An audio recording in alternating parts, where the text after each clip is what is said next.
COVID-19 claims a fourth life in India. So this is the big news coming in. COVID-19 claims fourth life in India. Fourth death due to COVID-19 confirmed in Punjab. 70-year-old succumbs to COVID-19 in Punjab. So this is the big news that is coming in. COVID-19 claims a fourth life in India. Fourth death due to COVID-19 confirmed in Punjab. 70-year-old succumbs to COVID-19 in Punjab.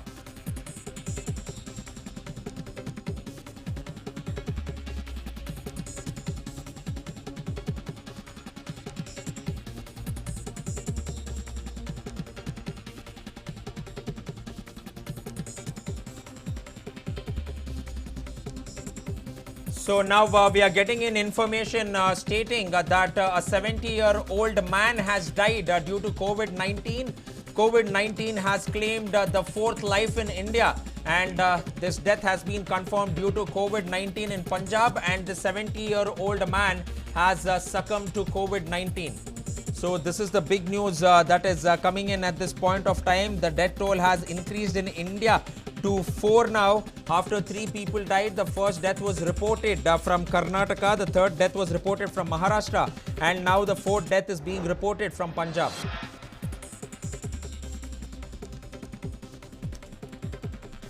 So this is the big news coming in now, and this is definitely quite worrying. Yes, the Indian Health Department has been on its toes over here. The Health Ministry is going ahead making sure and taking all the precautionary measures. But despite their best efforts, yet another person has died.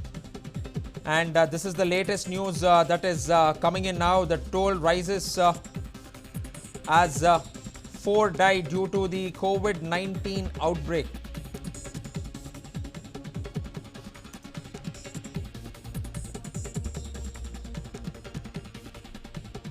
So now for more on this, I'm also connected by my colleague Adarsh. So Adarsh, now looking at it, the fourth death has been reported from Punjab now. What more details do we have? Well, Prajwal, at this point in time, it is indeed coming as a sordid bit of update given the fact that it is the fourth death that we're talking about in the country. Now, you have Karnataka, you have Delhi, you have Punjab, you have Maharashtra. So, fourth is obviously Punjab, and Maharashtra is still dealing with the maximum number of cases at this point in time. So, yes, what remains constant at this point in time is the fact that these 4 deaths that have taken place are all aged. So, even in this particular case that we're talking about, it's a 70-year-old man. So, in all of the other cases as well, including the one from Kalaburgi, we're talking about 70 plus people. So that in a sense is standing out as a common factor. But yes, that apart, given the fact that it is the fourth death, it is indeed a wake-up call, not just for the central government, but also the state governments to really ensure that they have put their best foot forward when it comes to prevention, because that's the key really going forward, given the fact that you have a vaccine still not anywhere around the corner. It is going to take at least a year and a half is what the experts are claiming at this point in time, for how long the vaccine will really take to come into the hands of the common man. So it is going to be very crucial these next couple of weeks, these next 3 weeks or so, as to how well do we really arrest the spread. And again, what's also very important is the fact that the immunity of those who are young, the immunity levels of those who are aged again, because it's these two groups that are very vulnerable and susceptible to catching the COVID-19 infection. So how will the governments really go ahead and ensure the immunity levels are boosted for these two age groups becomes an important factor looking forward. And the fact that you have the fourth death and from a different state, in the sense the 4 deaths have come in from 4 different locations of the country, 4 different geographical states. So that in itself suggests that not just the central government, but also the state governments need to take all the measures possible to ensure that the age groups are really targeted, those who are aged and also those who are young, their immunity levels are put in check, and also the all-important awareness about how people should really take care of their sanitation, because that's really the key going forward, Prajwal. Absolutely, Adarsh. And also going ahead and looking at the sort of similarities now. So in all the cases, the people who have died so far in India are above 50. And when it comes to Italy, at least 99% of the people were old or they were aged, and majority of them were suffering from illness due to one or the other two, and they had a medical history too. So somewhere this is going ahead and pointing out to the fact that senior citizens are the most vulnerable over here, and also secondly, those having a medical history or those having medical problems will be the ones who will most probably prone to COVID-19, and it can easily attack them because their immunity is also less, isn't it? Oh yes, indeed, Prajwal. That's really hitting the nail on the head, because that's exactly what is the recipe for disaster.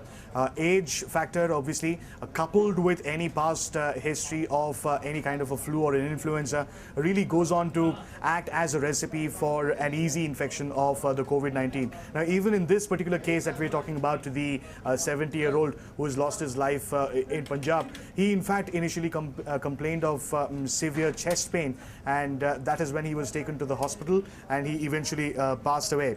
Now we're talking about Punjab's Nawan Shahar district, where this particular death has taken place. Now what we're also given to understand is that this particular person, this particular 70-year-old man, had in fact also got a bit of travel history. So he was in fact staying in Germany, and he came back to the country via Italy. Now you were just mentioning Italy as well, as to how it is one of those countries which has not really been able to arrest the COVID-19 to the best of its ability.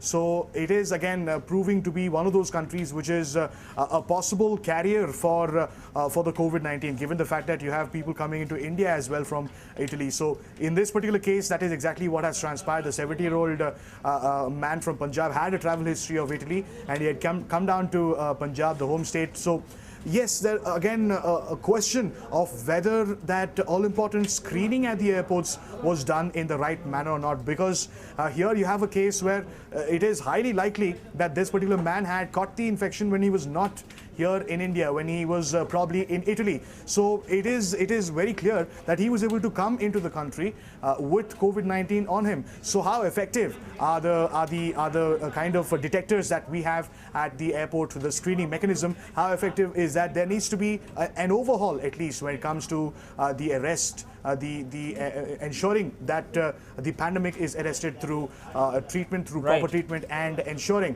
that it really goes on to serve as an example going forward.